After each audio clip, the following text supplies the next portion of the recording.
जब से पार्लियामेंट का मॉनसून सेशन शुरू हुआ, पहले दिन से हम लोग की ये मांग थी कि SIR पर बहस होनी चाहिए।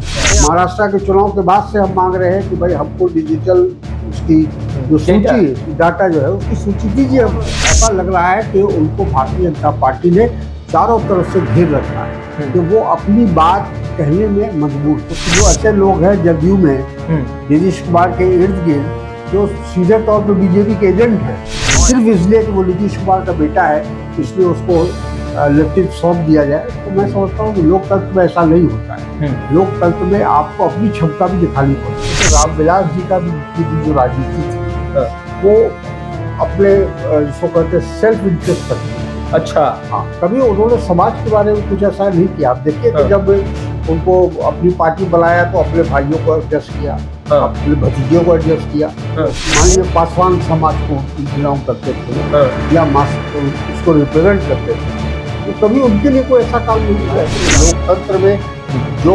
सबसे बड़ा समूह होगा उसको उसी का मुख्यमंत्री होगा। सीटों की संख्या को लेकर बिल्कुल उसका अवसर बड़ा है, क्योंकि हमारा जैसे मैंने कहा कि स्ट्राइक रेट हमारा अगर सही होता तो आज हम दावा कर सकते थे कि जो हमने सीख लिया, हमने हमारा स्ट्राइक रेट सही है, लेकिन हमारा स्ट्राइक रेट कमजोर रहा, जिसकी वजह से हमारे दावा करने में वो बल नहीं आता है। नमस्कार, आप लाइव सिटीज देख रहे हैं, आपके साथ मैं हूं वसीम खान। देखिए फ्रेम में आपको तारिक अनवर साहब दिख रहे होंगे, परिचय के बिल्कुल मोहताज नहीं है, कटिहार से सांसद हैं, कांग्रेस के मजबूत कद्दावर और कांग्रेस को बिहार में मजबूत करने में तारिक अनवर की बड़ी भूमिका मानी जाती रही है। मगर SIR का मामला और सुप्रीम कोर्ट का जो वर्डिक्ट आया, आधार कार्ड मान्य होगा, मगर अब भी राहुल गांधी यात्रा करेंगे बिहार की। सवाल कई हैं, एनडीए के नेता अब निशाना साध रहे हैं। तारिक अनवर जी से बिना वक्त जाए किए हुए सीधा सवाल लेंगे। तारिक अनवर जी, सुप्रीम कोर्ट की जो वर्डिक्ट है, जो आधार कार्ड को मान्य किया गया, डेटा जो है वो अपलोड किया जाएगा, पहले इस फैसले को कैसे देख रहे हैं? स्वागत योग है और हम लोग तो उम्मीद कर रहे थे कि सुप्रीम कोर्ट का जो भी फैसला होगा, माननीय सुप्रीम कोर्ट का, वो जनहित में होगा, लोकतंत्र के हित में होगा, हमारे संविधान की जो व्यवस्था है उसके पक्ष में होगा। तो मेरा ख्याल है सुप्रीम कोर्ट ने बहुत समझदारी का सबूत दिया है और कहा जाए कि लोकतंत्र को भारत में मजबूत करने का फैसला है। तारिक जी, आप लोग जिसके लिए सदन से लेकर सड़क तक आप लोगों को डिटेन भी किया गया, आप लोग लगातार आवाज बुलंद कर रहे थे, आधार कार्ड मान्य हो, अब तो मान्य हो गया। अब किस लिए बिहार की यात्रा करने आपके नेता आ रहे हैं? आप लोग कर रहे हैं बिहार में हर जिलों में जाएंगे, गांव कस्बों में जाएंगे, बिहार की जनता को बताएंगे। भाई, आपकी बातें मान ली गई? नहीं मान ली गई, सुप्रीम कोर्ट के द्वारा मान ली गई, लेकिन चुनाव आयोग क्या करेगा उस पर तो आदमी को नजर रखने की आवश्यकता है। अब भी शंका है? बिल्कुल, चूंकि जिस तरह का रवैया है चुनाव आयोग का, वो किसी भी व्यक्ति को या किसी भी पॉलिटिकल पार्टी को शक और शुबा में डालता है। और हम चाहते हैं कि आने वाला जो चुनाव है विधानसभा का, उसमें लोग निर्भीक होकर, बेखौफ होकर अपने वोट का इस्तेमाल करें, अपने अधिकार का इस्तेमाल करें। इसलिए लोगों को जागरूक करना, उनके अंदर एक राजनीतिक चेतना पैदा करने की आवश्यकता है।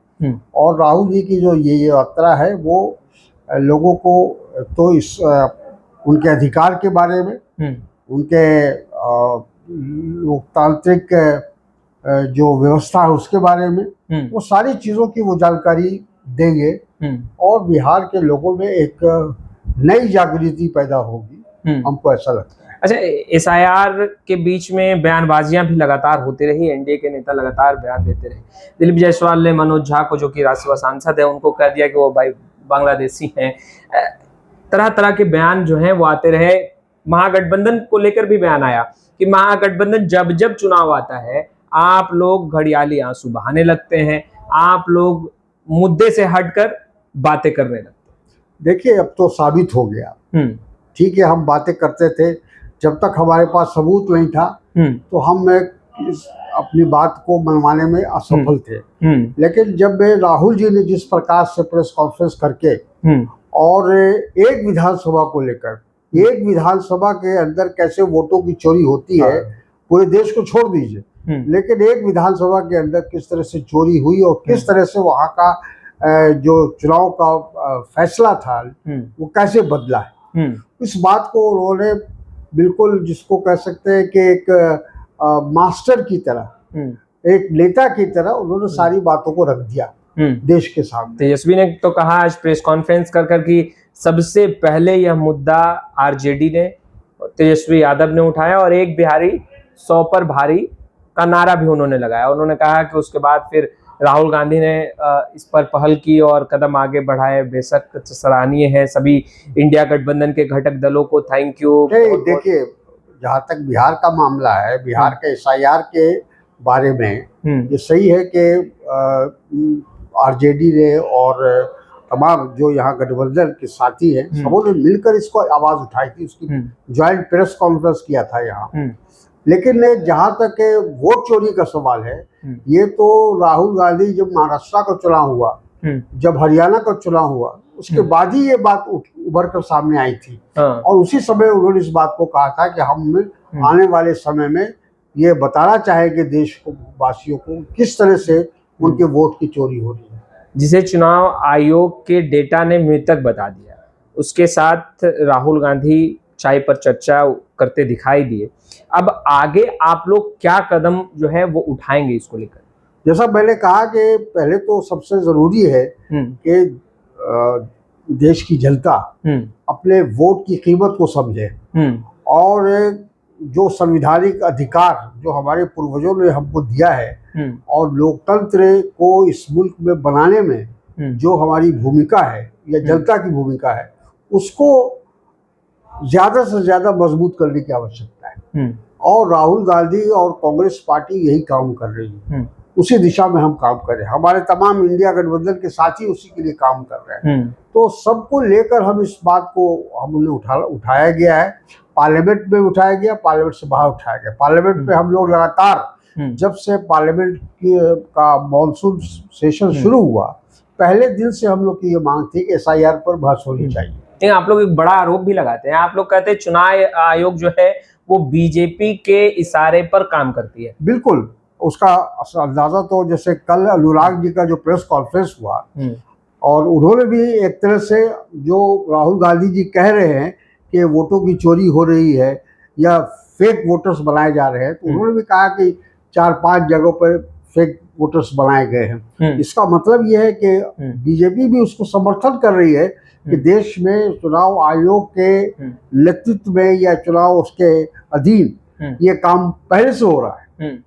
और साथ ही साथ ये भी कहा गया चुनाव आयोग के बारे में, ये भी बात लोगों को बताई गई कि किस तरह से चुनाव आयोग ने हमको तो डिजिटल जो वोटर लिस्ट की लिस्ट है वो कांग्रेस पार्टी को देने से इनकार कर दिया। हम लोग कई महीनों से मांग रहे हैं, महाराष्ट्र के चुनाव के बाद से हम मांग रहे हैं कि भाई हमको डिजिटल उसकी जो सूची डाटा जो है उसकी सूची दीजिए हमको, लेकिन वो देने से इनकार कर रहे हैं। लेकिन कल अनुराग जी ने जिस तरह से वो प्रेस कॉन्फ्रेंस किया, उससे जाहिर हुआ कि उनको डिजिटल सूची मिल चुकी है, उनको चुनाव आयोग ने उनको प्रोवाइड कर दिया है। तारिक अनवर जी, आप बिहार ही नहीं बल्कि देश के राजनीति के हर रंग को जानते हैं, समझते हैं, परखते हैं। मुख्यमंत्री नीतीश कुमार भी आप लोगों के साथ कभी गठबंधन का हिस्सा रहे। आप लोग उस वक्त यह कहा करते थे कि वो सेकुलर नेता हैं।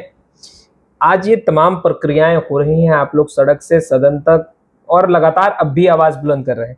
नीतीश कुमार की चुप्पी को तारिक अनवर कैसे देखते हैं? क्या तारिक अनवर भी यही बात कहेंगे जो तेजस्वी कहते हैं कि मुख्यमंत्री नीतीश कुमार अचेत अवस्था में है, यही कारण है कि वो समझ नहीं पा रहे? क्या आप भी यही कहेंगे? नहीं, हम कहेंगे कि वो एक मजबूर नेता बनकर रह गए। मजबूर यानी बेबस, जिसका बस नहीं चल रहा हो।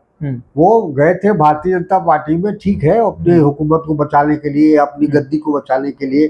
उनको तो लोगों ने कही दिया कि वो दल बंधु हैं और जिस तरह से वो दल बदलते हैं तो वो अलग बात है, लेकिन हमको ऐसा लगता है कि उनको मजबूर करके रखा गया है। मजबूरी के पीछे का क्योंकि छोटी उनकी पार्टी छोटी है और बीजेपी बड़ी पार्टी है, उनको मुख्यमंत्री बनाए रखने में नहीं, अभी तो भूमिका कहीं ना कहीं जब केंद्र में सरकार बनी तो आप भी ये मानते हैं तारिक अनवर जी की नीतीश कुमार की भी भूमिका रही और बड़ी भूमिका रही? बिल्कुल है, हम मानते हैं इस बात, लेकिन जैसा मैंने कहा कि कोई ऐसी कमजोरी है, कोई ऐसी बात है जिसकी वजह से जो तेवर कभी नीतीश कुमार का हुआ करता था युवा नेता के रूप में, छात्र संघर्ष समिति के रूप में, या और भी उसके बाद भी मुख्यमंत्री बन के जो एक सुशासन बाबू बनने की कोशिश किया उन्होंने, तो वो छवि धीरे धीरे खत्म होती जा रही है, वो तेवर खत्म होता जा रहा है और ऐसा लग रहा है कि उनको भारतीय जनता पार्टी ने चारों तरफ से घेर रखा है कि वो अपनी बात कहने में मजबूर है। आप ठीक कहा कि एक समय था कि हर ऐसे इशू पर जहां सेकुलरिज्म की बात आती थी, धर्मनिरपेक्षता की बात आती थी, उसमें नीतीश कुमार आगे आते थे। इसलिए हम लोग अभी भी जब वक्फ एक्ट आया, कानून बना, तो उस समय भी हम लोग ये उम्मीद कर रहे थे कि नीतीश कुमार हो या नायडू हो, ये कम से कम दो ऐसी शख्सियत है इंडिया में जो शायद इसका विरोध करेगी, लेकिन वो किया नहीं उन्होंने। तो उसी के बाद से उनकी जो छवि है वो धूमिल हो गई है और लोगों को लग रहा है कि अब नीतीश कुमार में वो राजनीतिक इच्छा शक्ति नहीं है। क्या आप भी यही कहेंगे कि बीजेपी ने मुख्यमंत्री नीतीश कुमार और जेडी को हाईजैक कर लिया है? करीब करीब। और जैसा मैंने कहा कि कुछ लोग ऐसे लोग हैं जदयू में नीतीश कुमार के इर्द गिर्द जो सीधे तौर पर बीजेपी के एजेंट है। कौन? अब उनका नाम लेना हम मुनासिब नहीं समझते हैं, वो आप भी जानते हैं और पूरा बिहार जानता है, मगर तारिक अनवर को पता है वो कौन है। बिल्कुल हम जानते हैं और वो एजेंट काम कर रहे हैं। वो कोशिश ये कर रहे हैं कि नीतीश कुमार भारतीय जनता पार्टी के जो भी उनकी भारतीय जनता पार्टी की राय हो या उनका जो भी एक्शन हो उसको सपोर्ट करें। तो आप लोग तो कभी साथ में रहे, कभी दोस्त रहे, मित्र रहे, भाई रहे, क्योंकि आप तो बहुत मजे हुए पुराने नेता हैं और काफी अच्छा सरल संबंध भी मुझे लगता है कि नीतीश कुमार से आपका रहा है। तो जब आप कह रहे कि हाईजैक कर लिया, 4-5 बंदे हैं इर्द गिर्द, तो क्या आगे नहीं बढ़ेंगे भाई बचाने के लिए कि नहीं भाई अब मदद? देखिए, हम लोग तो राय दे सकते हैं, मशवरा दे सकते हैं, लेकिन एक उम्र का भी तकाजा होता है। अच्छा, तो लगता है नीतीश कुमार उस उम्र में आ गए हैं, उस एज में आ गए हैं जहां जो निर्णय लेने का जो क्षमता होनी चाहिए वो नहीं रही। आप कह रहे रिटायरमेंट वाली है? रिटायरमेंट वाली। अब वो किसी तरह से समय बिता रहे हैं, समय निकालने की कोशिश कर रहे हैं। वो चाह रहे हैं कि हम जिस पद पर बने हुए स्टेटस को मेंटेन रहे। अच्छा, वो स्टेटस को में जब आदमी आ जाता है ना, तो समझिए कि उसके अंदर एक जो विल पावर होता है वो करीब करीब वो समाप्त हो जाता है। क्या निशांत कुमार को बिहार की राजनीति में एंट्री कर लेना चाहिए और पिता की पार्टी का बागडोर संभालना चाहिए? देखिए, लोकतंत्र में किसी को रोका नहीं जा सकता। अगर उसके अंदर क्षमता है, उसके अंदर सलाहियत है, तो आप उसको रोक नहीं सकते। वो आगे चल के वो नेता बनेगा अगर उसके अंदर क्षमता है। लेकिन किसी को जबरदस्ती आप थोपिएगा तो अगर उसके अंदर वो सलाहियत नहीं है या उसका इंटरेस्ट, आपने तो सुना होगा निशांत कुमार का बयान, और उसका इंटरेस्ट अगर नहीं है, क्योंकि अभी तक तो कहीं ऐसी बात नजर नहीं आई हमको नेता वाली। तो जब अगर किसी के अंदर अगर ये जन सेवा की भावना हो, राजनीति करने की इच्छा हो, तो वो आदमी आगे आ सकता है, वो आदमी आगे बढ़ सकता है। सिर्फ इसलिए कि वो नीतीश कुमार का बेटा है इसलिए उसको नेतृत्व सौंप दिया जाए, तो मैं समझता हूँ कि लोकतंत्र में ऐसा नहीं होता है। लोकतंत्र में आपको अपनी क्षमता भी दिखानी पड़ती है। एसआईआर को लेकर के महागठबंधन और इंडिया गठबंधन के नेताओं ने कहा कि सबसे ज्यादा नुकसान अति पिछड़ा दलित वोटर्स को होगा और सबसे ज्यादा कहीं ना कहीं दस्तावेज जो मांगे जा रहे हैं, समस्याएं इन लोगों को होगी। जीतन राम मांझी और चिराग पासवान ये दो नेता हैं जो कि दलित अति पिछड़ों की बात करते हैं। ये दो नेता इस पूरे प्रक्रिया में चुप रहे, उनकी चुप्पी को तारिक अनवर कैसे देख रहे हैं, जीतन राम मांझी और चिराग पासवान? देखिए, इसका मतलब ये कि वो सत्ता से जुड़े रहना चाहते हैं। उनको जिस वर्ग को का वो प्रतिनिधित्व करते हैं उसकी लड़ाई वो नहीं लड़ रहे हैं, उसकी बात नहीं कर रहे हैं। चिराग तो कहते हैं कि स्वर्गीय रामविलास पासवान, आपने यही कहा ना, ठीक है, कि भाई ये जो SIR का जो सबसे बड़ी ज्यादा मार पड़ेगी अगर, हाँ। तो वो दलितों को पर पड़ेगी, कमजोर वर्ग के लोगों पर पड़ेगी, अल्पसंख्यक पर पड़ेगी। तो अगर आपको अपने समाज के बारे में, जिस समाज ने आपको यहाँ जमीन से उठाकर यहाँ पर बैठाया है, और उसकी अगर आप चिंता नहीं कर रहे हो, उसकी आवाज नहीं बुलंद कर रहे, तो एक तरह से उसके साथ आप नाइंसाफी कर रहे नहीं। तो तारिक जी, चिराग पासवान कहते हैं कि उनके पिता स्वर्गीय रामविलास पासवान के विचारधाराओं को वो आगे बढ़ा रहे हैं, तो आपको नहीं लग रहा है ऐसा? नहीं, मुझे ऐसा नहीं लग रहा है। लेकिन देखिए, रामविलास जी की भी जो राजनीति थी, वो अपने जिसको कहते हैं सेल्फ इंटरेस्ट तक थी। अच्छा। हाँ, कभी उन्होंने समाज के बारे में कुछ ऐसा नहीं किया। आप देखिए कि जब उनको अपनी पार्टी बनाया तो अपने भाइयों को एडजस्ट किया, अपने भतीजियों को एडजस्ट किया। वो कभी उससे जो मान लीजिए पासवान समाज को बिलोंग करते थे वो, या उसको रिप्रेजेंट करते थे, तो कभी उनके लिए कोई ऐसा काम नहीं किया। और जहाँ तक रामविलास जी का सवाल है, रामविलास जी को तो मौसम ज्ञानी कहा जाता था। वो जो है इस बात का इंतजार करते थे या उसको भापने की कोशिश करते थे कि कौन केंद्र में सत्ता में आ रहा है। अटल बिहारी वाजपेयी आ रहे हैं, नरेंद्र मोदी आ रहे हैं, कांग्रेस आ रही है, तो उसी हिसाब से वो फैसले लेते थे। चुनाव करण बेहद ही नजदीक है। एक तरफ एक चुनौती आप लोगों के लिए खास तौर पर SIR, जिसके लिए लगातार लड़ रहे हैं आप लोग, और दूसरे तरफ महागठबंधन का स्वरूप जो कुंभा लगातार बढ़ रहा है। देखिए, JMM के आने की भी चर्चा हो रही, पशुपति कुमार पारस की पार्टी, राष्ट्रीय लोक जनशक्ति पार्टी के भी आने की चर्चा है। तो फिर इधर महागठबंधन जो कुंभा बढ़ रहा है, तो फिर सीटों का तालमेल भी बैठाना होगा। बिल्कुल। तो आपको नहीं लग रहा वक्त बहुत कम है, अब लगना होगा? मेरा ख्याल लगे हुए हैं लोग, उसमें काम हो रहा है। ऐसा नहीं है कि हम लोग हाथ पे हाथ रख के बैठे हैं। जिन लोगों को भी अपने साथ हम लेकर आ रहे हैं, उनको कहीं ना कहीं उनकी जगह बनानी पड़ेगी। उनको साथ लेकर चलना अगर है तो उनको कहीं ना कहीं स्थान देना पड़ेगा।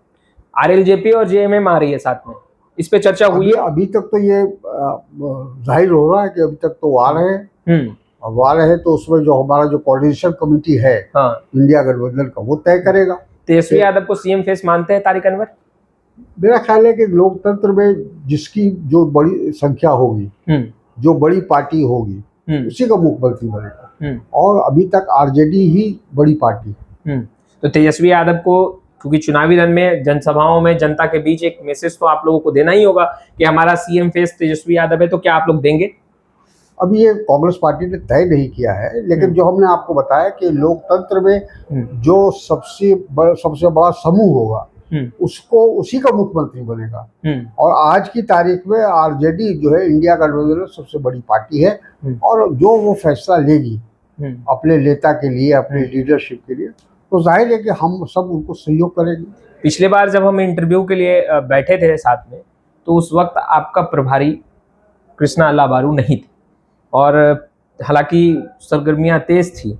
अब तो नए प्रभारी हैं कृष्णा अल्लाबारू, जो कि राहुल गांधी के राजदूत कहे जाते हैं, और कहा जाता है कि राहुल गांधी ने ही भेजा है कांग्रेस को मजबूत करने के लिए।